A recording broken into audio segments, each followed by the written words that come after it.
पंजाब में बहुत ज़्यादा गर्मी है, सूरज वहाँ पे काफ़ी ज़्यादा तपिश के साथ जो अपनी एंट्री रोज़ बरोज़ बढ़ाता जा रहा है और इस तमाम सूरत हाल में हम ये भी देख रहे हैं कि पंजाब के शहरों में 12 जबकि देहात में 18 घंटे की लोड शेडिंग हो रही है। अवाम इससे शदीद परेशानी में जो हैं वो मुब्तला है, बड़ी तकलीफ में जो हैं वो लोग आ चुके हैं। हर एक घंटे बाद शहरों में 1 घंटे के लिए बिजली जा रही है और देहातों में हर 1 घंटे बाद 2 घंटे के लिए बिजली जा रही है, और कहीं तो हर 1 घंटे के बाद 4 घंटे के लिए भी बिजली जा रही है। और ऊपर से गर्मी का तड़का ऐसा है कि जो शहरी हैं वो बिलबिला उठे हैं। और गुज़िश्ता दिनों बिजली की गैर एलानिया लोड शेडिंग के खिलाफ करारदाद भी पंजाब असम्बली में जमा करा दी गई है और इस करारदाद में ये कहा गया है कि हुकूमत सिस्टम में मौजूद बिजली भी सार्फिन तक नहीं पहुंचा पा रही। अच्छा, इससे मुताल्लिक जाहिर है कि बातें भी हो रही हैं और अभी हम ये देख सकते हैं कि इस्लामाबाद में खबर सामने आई थी कि 25 बच्चे सरकारी स्कूल में बेहोश हो गए थे शदीद गर्मी के बायस।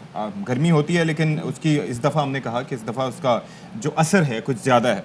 अच्छा, उसके साथ साथ मुल्क के मुख्तलिफ हिस्सों में गर्मी के बायस वज़ीर तालीम पंजाब मुराद रास ने सूबे भर के तमाम स्कूलों के लिए नए औकाते कार भी जारी कर दिए। बिल्कुल जी, क्योंकि जैसे अभी आपने इस्लामाबाद का जिक्र किया, फैसलाबाद में भी ऐसी सिचुएशन थी, इसीलिए जो नए औकाते कार जो जारी किए गए हैं स्कूल्स के वो होंगे सुबह 7 बजे से लेके सुबह 11 बजे तक। और कोशिश ये होगी कि 12 बजे से पहले जो है वो स्कूल्स वाइंड अप कर दिया जाए, क्योंकि गर्मी जो है वो अशफाक बहुत ज़्यादा। और यू रिमेंबर यही वो टाइम था जब आपकी गर्मियों की छुट्टियां भी शुरू होती थी, लेकिन कोविड की वजह से ऑलरेडी हम इतना कुछ मिस आउट कर चुके हैं कि अब स्कूल खोलना बहुत ज़्यादा ज़ाहिर है कि उसके अंदर आपको सफ़र करना होगा। अच्छा, एक और चीज़ जो हम बात जिस पे करने जा रहे हैं, असद उमर साहब ने एक प्रोग्राम में बात करते हुए इस बात का एतराफ़ किया है कि बिजली तो हमने ज़्यादा बना ली, लेकिन जो उसका तरसीली निज़ाम है हमारे पास, उसकी कैपेसिटी नहीं है कि इतनी जो बिजली है उसको पहुंचाया जा सके सारिफीन तक। बिल्कुल जी, इस वक्त ज़रा सूरत हाल किया क्योंकि लाहौर के लोग काफ़ी ज़्यादा परेशान हैं। पंजाब से शहरों में भी कुछ ऐसी सिचुएशन है। हमारे नुमाइंदे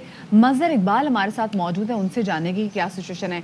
मज़हर, ये बताएगा कि अभी मैं देख रही हूँ कि अभी सुबह के 9 बज रहे हैं और 9 बजे जो धूप है वो आपके चेहरे पे भी नज़र आ रही है। क्या कहा जा रहा है, दिन भर टेम्परेचर कैसा रहेगा और यहाँ पे लोड शेडिंग की क्या सूरत हाल है?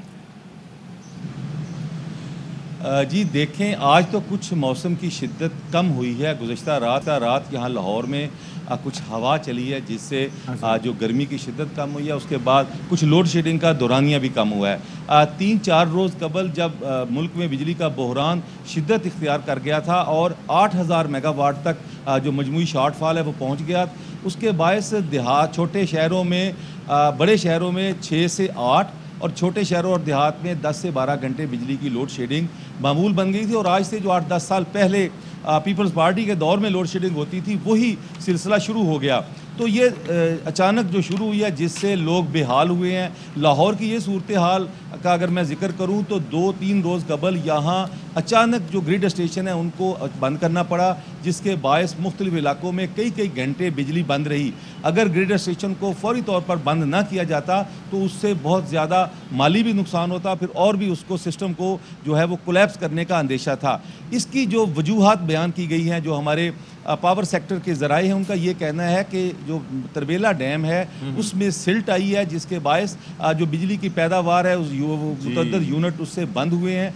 3000 मेगावाट से ज़ायद से बिजली जो है वो सिस्टम से अचानक निकल गई है। फिर उसके बाद कुछ महंगे थर्मल पावर जो जनरेशन हाउसेस हैं उनको भी बंद रखा गया ताकि अगर बवक्त ज़रूरत उनको चलाया जाएगा। लेकिन ये एक तो बिजली की जो पैदावार कम हुई, दूसरा मौसम की शिद्दत में अचानक इजाफा हुआ।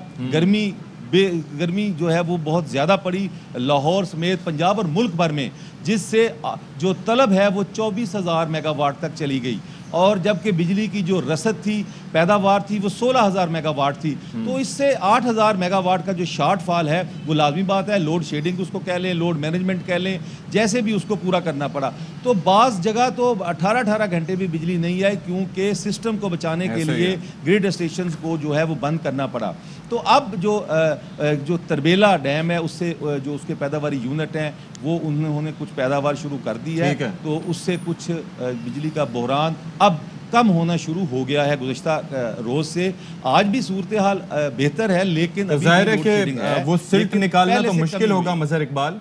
वो ऑब्वियसली पानी का इनफ्लो हुआ होगा, इसी वजह से जनरेशन बढ़ी है। जी नहीं, उसमें پانی تو خیر پہلے کچھ روز سے اس کا جو ہے وہ آمد بھی زیادہ ہے، اخراج بھی زیادہ ہے، لیکن اس کا جو وہاں پہ پیداواری یونٹ ہیں ان میں کچھ فنی خرابی آ گئی تھی، تو اس کے باعث یہ جو ہے وہ بجلی کی پیداوار وہ انہوں نے دینا بند کر دی۔ بہت شکریہ مظہر اقبال، آپ نے ہمیں تمام تر تفصیلات سے آگاہ کیا۔ اچھا جی، وہ تربیلا ڈیم کے حوالے سے وہ بتایا جا رہا تھا کہ وہاں سے 3000 میگا واٹ کی شارٹیج ہوئی تھی، اور جناب یہ سلٹ کے حوالے سے ہم اکثر بات کرتے ہیں، اپنے ناظرین کو ذرا بتائیں کہ یہ جو ڈیمز ہوتے ہیں ان میں ظاہر ہے کہ پانی جب وہاں سے آتا ہے انفلو ہوتا ہے تو اس کے ساتھ ساتھ ریت اور مٹی بھی آتی ہے، اس کی وجہ سے پھر یہ ہوتا ہے کہ اگر اس کی صفائی نہ کی جائے تو پھر جو آپ کا جو کانٹا لگا ہوا ہوتا ہے وہ تو بتاتا ہے کہ جس میں 1100 فٹ پانی ہے فار ایگزامپل، لیکن در حقیقت وہ ریت اور مٹی کی وجہ سے وہ پانی کی کیپیسٹی کم ہو جاتی ہے، اور وہ بتاتا 1100 فٹ ہے لیکن ہوتا 400 فٹ ہے۔ تو یہ ایک بڑا مسئلہ ہے، اور جب یہ جو ڈیمز بنانے کی، بھاشا ڈیم یا پھر کالا باغ ڈیم بنانے کی بات ہو رہی تھی تو اس کے بارے میں بھی کہا جا رہا تھا کہ بھاشا ڈیم اگر بن جاتا ہے تو اس سے تربیلا ڈیم کی لائف میں بھی اضافہ ہوگا اور سلٹ کے مسائل بھی نہیں ہوں گے، لیکن بہرحال یہ لیکن آج آپ نے اچھی بات کی، جو سلٹ کے مسائل آپ نے ایکسپلین کیے تو مجھے بھی جو میرا کانسیپٹ ہے وہ بھی اس حوالے سے کلیئر ہو گیا۔